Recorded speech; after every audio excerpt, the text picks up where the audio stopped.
Bonjour et bienvenue dans cette nouvelle édition du Non-Stop Info. Sommaire de l'actualité, 90% des sociétés de gestion de capital investissement d'Afrique de l'Ouest sont domiciliées à l'étranger. En cause notamment le cadre réglementaire et les difficultés de financement.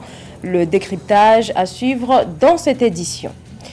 Dans ce journal, il sera également question de l'Afrique subsaharienne qui concentre toujours à elle seule plus de la moitié des personnes vivant dans l'extrême pauvreté d'après les données de la Banque mondiale. Focus sur la situation des femmes.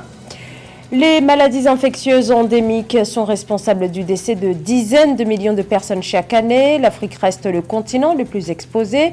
Pour l'Organisation mondiale de la santé, il faut intensifier la lutte, notamment contre la tuberculose. Le Rwanda, pour sa part, annonce un renforcement des capacités des agents de santé. Des consultations sont toujours en cours en Libye, pays toujours en proie à une crise politique avec deux gouvernements rivaux et toujours en attente de l'organisation d'élections. Ces consultations sont axées sur la nomination des membres de la commission constitutionnelle mixte, une instance qui devra par la suite participer à des pourparlers avec le Haut Conseil d'État. Et de son côté, Stéphane Dujarric, le porte-parole du secrétaire général des Nations Unies, a déclaré que l'ONU attendait que le Parlement présente aussi sa liste de représentants. L'objectif du Nigeria devrait être de mettre fin à la pauvreté énergétique. Les mots du ministre nigérian du pétrole, Timipre Silva, quelques jours après le départ annoncé de sociétés pétrolières étrangères qui opéraient jusque-là dans le pays. Depuis, le gouvernement accueillerait des propositions, mais aucun détail n'a été divulgué sur ce point. Le ministre indique néanmoins vouloir plus d'investissements dans l'énergie fossile au Nigeria, premier pays producteur de pétrole d'Afrique, mais où 40% de la population n'a pas accès à l'électricité. La quasi-totalité des entreprises de gestion de capital, investissement de la zone Union économique et monétaire ouest-africaine sont domiciliées à l'étranger. La quasi-totalité des sociétés, car les régulateurs parlent de 90% d'entre elles. Les régulateurs et autres acteurs exhortent alors les autorités à améliorer le cadre réglementaire afin de favoriser les financements. Amenedji. Un état des lieux fait à Dakar lors de l'atelier de validation des projets de test sur le cadre réglementaire de l'industrie financière renseigne que 90% des acteurs de la sous-région qui évoluent dans le secteur du capital investissement dans la zone UMOA ont domicilié leurs sociétés de gestion et leurs fonds hors de la zone communautaire. À cet effet, les acteurs comptent relancer la stratégie de financement au bénéfice des États, du secteur privé et des petites et moyennes entreprises. Il faut déjà comprendre que deux raisons peuvent justifier aujourd'hui l'externalisation des opérations de ces sociétés d'investissement, évidemment à l'étranger, essentiellement pour des raisons d'ordre fiscal. Nous avons une forte pression fiscale dans notre zone, même si la directive de l'UEMOA a quasiment moins de 17% de produits intérieurs bruts. La deuxième raison est que ces sociétés d'investissement s'installent à l'étranger pour pouvoir lever des capitaux, des volumes très importants. Selon les acteurs, le cadre réglementaire de l'industrie financière ne permet pas l'essor économique de la zone ouest africaine, même si le capital investissement se positionne comme une procédure pourtant utilisée depuis 30 ans en Afrique et qui vient en complément au dispositif de financement déjà existant. La plupart des flux d'investissement que nous constatons, lorsqu'on prend en compte le tableau des emprunts obligataires au cours des 10 dernières années, viennent essentiellement des Africains résidant dans la zone CEMAC, et même dans l'Afrique occidentale en tant que telle. Et le risque politique reste très élevé en raison de l'instabilité politique et sécuritaire dans notre zone ouest africaine en tant que telle. Donc voilà autant de raisons juste à poser les unes avec les autres qui peuvent justifier aujourd'hui la relocalisation de ces entités vers des plateformes internationales en vue de mobiliser des investissements plus attractifs à des taux d'intérêt raisonnables.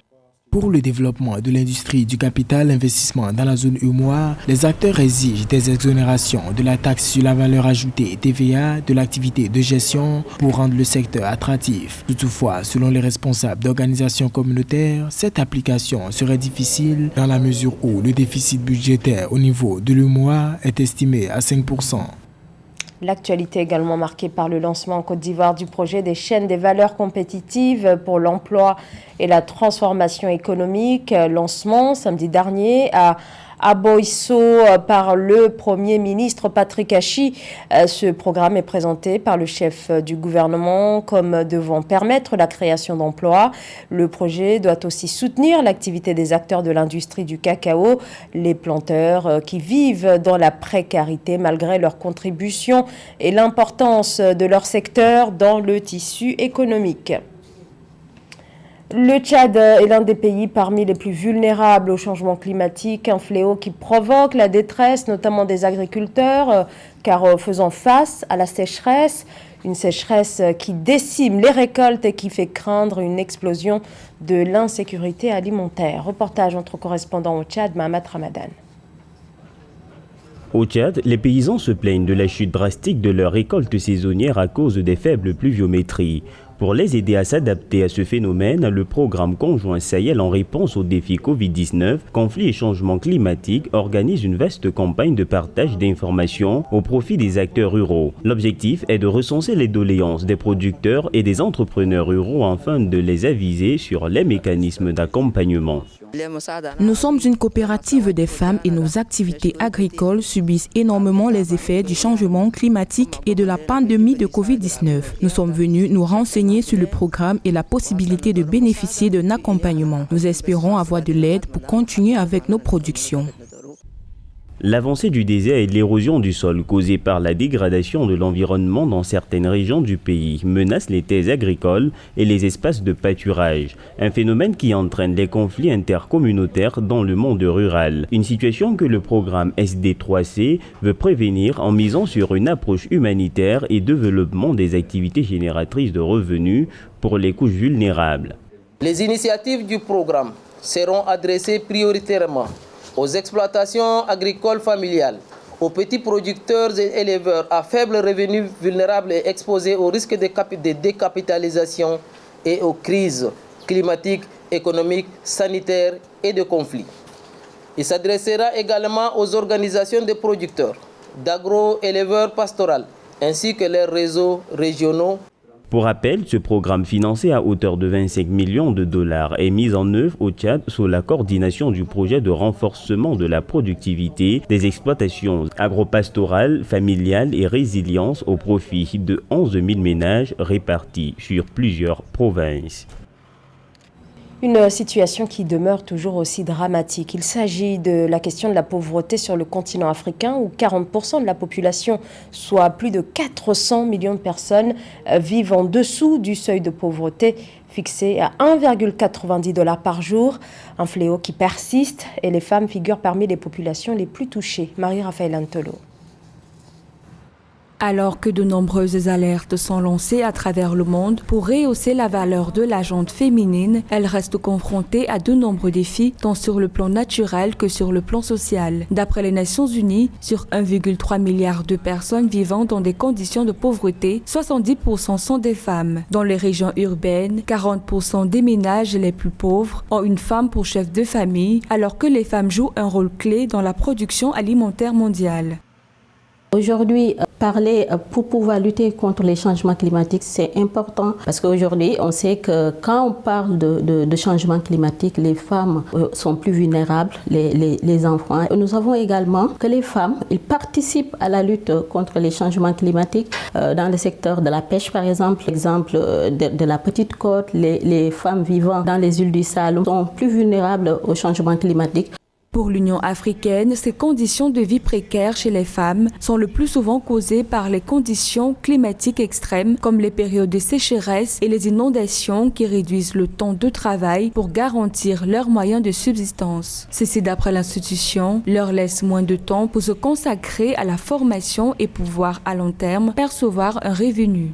Si on considère le milieu rural, ce sont des personnes qui vivent beaucoup plus à partir des ressources naturelles. Mais il faut aussi souligner une chose, c'est que ces femmes sont souvent assistées par leurs jeunes filles et dès lors on fait face à un autre problème, celui de la déscolarisation de ces jeunes filles. Selon des observateurs, de nombreuses sociétés africaines sont régies de telle sorte que les responsabilités dédiées aux femmes ne leur permettent pas réellement d'émigrer, de chercher un refuge dans d'autres lieux ou de rechercher un emploi lorsqu'une catastrophe survient. Par ailleurs, cette situation de vulnérabilité causée par les changements climatiques soumet certaines femmes africaines, notamment celles dans les zones rurales, à des intimidations sexuelles et au mariage forcé. Gros plan à présent sur la lutte contre la tuberculose. Au niveau mondial, seules 7 personnes malades sur 10 sont traitées. L'une des difficultés rencontrées consiste à mieux dépister.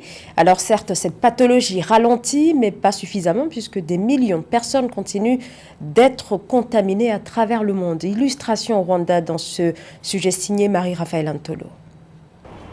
Pour réduire le taux de patients atteints de tuberculose et notamment chez les jeunes au Rwanda, le ministère de la Santé annonce dans les prochains mois le renforcement des capacités des agents de santé. D'après le gouvernement, à la suite de cette formation, les agents de santé devraient être à même de faire un diagnostic précoce et prescrire un traitement qui permettra de mettre fin à la maladie. La tuberculose est une maladie infectieuse d'origine bactérienne grave qui touche les poumons et provoque une gamme de symptômes parfois aisément identifiables, comme des douleurs thoraciques, un essoufflement et une toux sévère. Elle est causée par le bacille de Koch, qui est une bactérie qui peut être transmise par des crachats. D'après les autorités médicales rwandaises, 6,8% des patients tuberculeux sont des enfants de 15 ans et moins. Une situation en hausse en raison du fait qu'il est difficile de diagnostiquer la tuberculose chez eux sur la base des expectorations, selon les responsables de la santé du pays. Les autorités devraient faire le dépistage en masse dans les régions les plus endémiques, les régions où on enregistre plus de cas de tuberculose d'enfants de cette tranche d'âge-là. Il faut aussi savoir que la tuberculose atteint les personnes qui ont une déficience immunitaire, qui ont déjà une maladie qui va affaiblir le système immunitaire comme le VIH. Les autorités sanitaires rwandaises révèlent que sur le nombre total de cas de tuberculose diagnostiqués dans le pays, 28 cas étaient des cas de tuberculose multi-résistante où le patient devait être traité dans un délai de 9 mois à 2 ans. Selon l'Organisation mondiale de la santé, 9 900 000 personnes sont tombées malades de la tuberculose en 2020 et 1 500 000 personnes en sont mortes dans le monde en 2020. C'était le journal de la rédaction. Merci de votre fidélité. L'information continue sur Africa 24.